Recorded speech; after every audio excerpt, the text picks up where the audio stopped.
This is how you bring an airplane home. Dude, you're blocking the entire street. Oops. So I've been super lucky. My wife has been working remote, and then that's allowed me to go to the shop, get some of the bigger stuff. And so far I've done pretty well. I've got out the airplane. I got this cabinet thing out. I have a desk left. The shelf I have to take apart. And another big, like, kind of like a dresser thing that I had in my shop. So I really have like 3 big things left, but it's amazing how many little things you have. Another action-packed day of moving stuff. Thank you. Have a good day.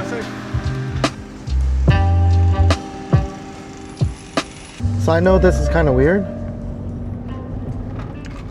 I'm not really a big fan of coffee. I know that I always have a coffee, but it's not like my thing. So my landlord is asking if I can get out earlier if possible. I'm trying to get everything done, not just for the sake of like getting out sooner than I'm supposed to, but really so I could just be done with it. I'm hoping to empty it by the weekend. I don't know.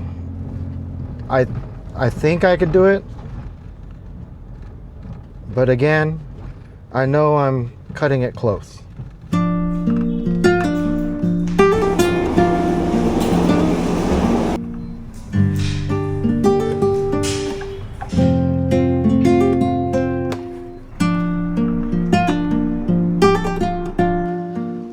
So now I really think it's just a bunch of little stuff.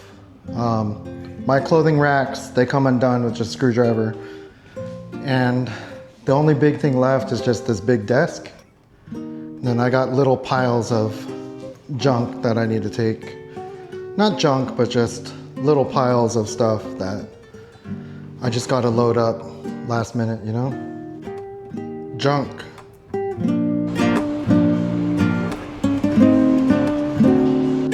I gotta move my big desk, and then I was thinking to myself, I wonder if I should move my desk without emptying all the drawers. And then the more I thought about it, I was like, that's really stupid. Just empty the drawers. Check out my trash can. It's an ammo can. I think it's cool. I'm gonna close the door because this might be embarrassing. I'm gonna try to flip over this desk.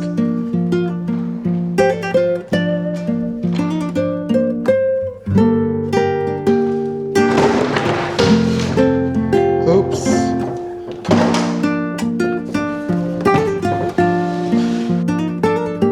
I think we're okay.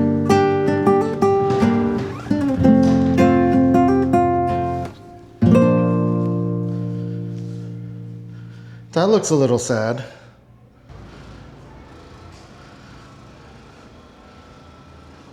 Memories.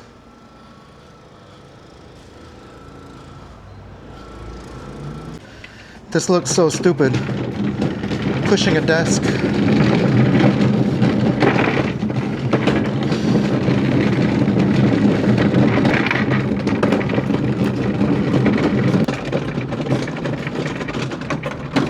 Oh. These little cracks are screwing me up.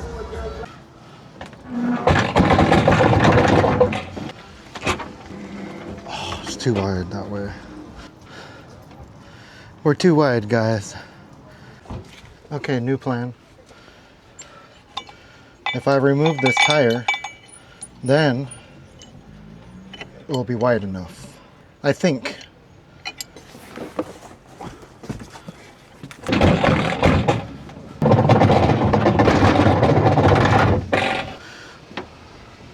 Oh my God, I'm like 1 inch. Oh, hey, what do you know? I may look stupid, but I'm kind of smart.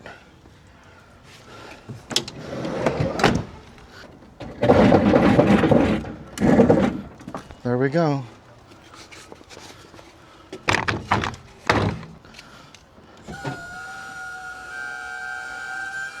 I got it in.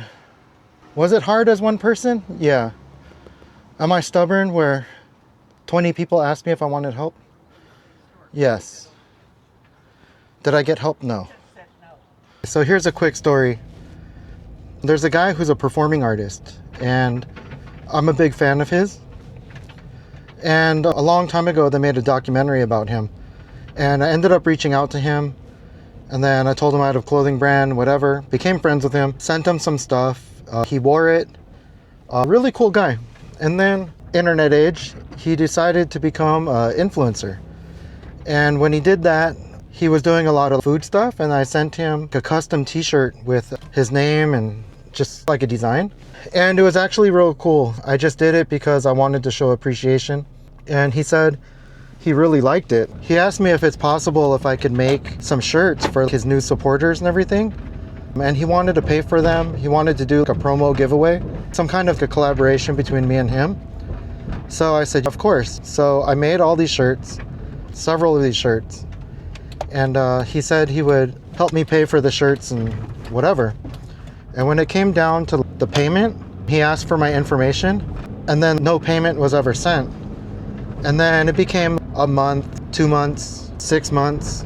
And I said, dude, just give me the address of where you want me to send them. And at this point, I'm just going to send them. I'm sitting on all these shirts that I have nothing to do with. And he's like, oh, sorry I didn't get back. I was at church. Sorry I didn't get back. I was out with my wife. Sorry I didn't get back. And eventually it just became no response. And 2 years later, I was holding on to them. I ended up just giving them all out to people. But anyways, this guy now, he ended up having an issue with some restaurant that he was supposed to do a collaboration video, and then it was a paid project and he never came through on his end. And apparently he was ghosting them. The thing about it though is me telling you the story is not to talk crap about him. I think we all make mistakes. And I guess the scary part of it is this guy is genuinely a really good guy. I still hold him in high regard. I understand he made mistakes. I understand sometimes things happen. And I think with internet fame, to his defense, I think a lot of times people confuse likes with money. And just because someone is viral or they do really well online doesn't necessarily mean that they've been able to translate that into financial income. A lot of people think that, oh, this guy has 10,000 likes, so obviously he's getting paid. I think at the very beginning, it's really hard to get paid. And so even though he had good intentions and wanted to do this, I'm sure probably he was hoping that I would just front the cost. And then even though he offered, hey, let me pay for them, he probably thought I would say, oh, dude, don't even worry, I got it. But just as a small business, I don't have it like that. And it's a lesson learned. But I guess my point is just that I think we all make mistakes. I don't think he's a bad person. I just think sometimes fame, internet, fast money, and things like that just can kind of mess you up.